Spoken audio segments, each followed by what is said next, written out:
CM KCR పై బండి సంజయ్ నిప్పులు చెరిగారు. పాలమూరు రంగారెడ్డి ప్రాజెక్టును CM KCR సర్వనాశనం చేస్తారని దుయ్యబట్టారు. కృష్ణా పరివాహక ప్రాంతం 65% నాశనం చేస్తారని ఆరోపించారు.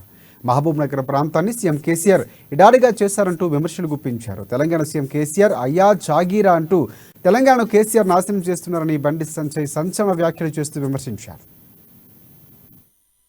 5 లక్షల కోట్లను అప్పుడు ఎట్లా తీరుస్తావు? ఏ విధంగా తెలంగాణ రాష్ట్రాన్ని మళ్ళీ అభివృద్ధి చేస్తావు? ఎందుకు తెలంగాణ రాష్ట్రాన్ని సర్వనాశనం చేసినావు? ఎన్నికల ముందు నువ్వు ఇచ్చిన హామీలు ఏంది? ఎన్ని హామీలు నెరవేర్చినావు? ఎందుకు ప్రజలందరూ కూడా అడుగుంటారు. ఎన్నికల సమయంలో ప్రశ్నిస్తారు.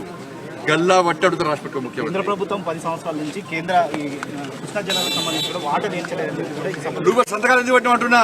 మూర్ఖుడా, తెలంగాణ ద్రోహి రాష్ట్ర ముఖ్యమంత్రి. కృష్ణా పరివారక ప్రాంతం ఎంత? 575 టీఎంసీలు రావాల్సిన తెలంగాణ రాష్ట్రానికి 299 టీఎంసీలకే సంతకం ఎందుకు పెట్టినావు? నీ అయ్య జాగిరా, నీ తాత జాగిరా? ఎందుకు మోసం చేసినావు తెలంగాణ రాష్ట్ర ప్రజలను? ఇలా ఎడారి కావడానికి కారణం ఎవరు? అప్పుడు ఆ రాష్ట్ర ముఖ్యమంత్రి ఎందుకు కుమ్మక్కైనావు? అపెక్స్ కౌన్సిల్ సమావేశానికి ఎందుకు డుమ్మాలు కొట్టినావు? నేను కష్టపడి అలా అపెక్స్ కౌన్సిల్ సమావేశంలో పెడితే దానిలో ప్రశ్నిస్తే ఇప్పుడున్న ఆంధ్రప్రదేశ్ ముఖ్యమంత్రి నేను ప్రశ్నించారు. అప్పుడు 290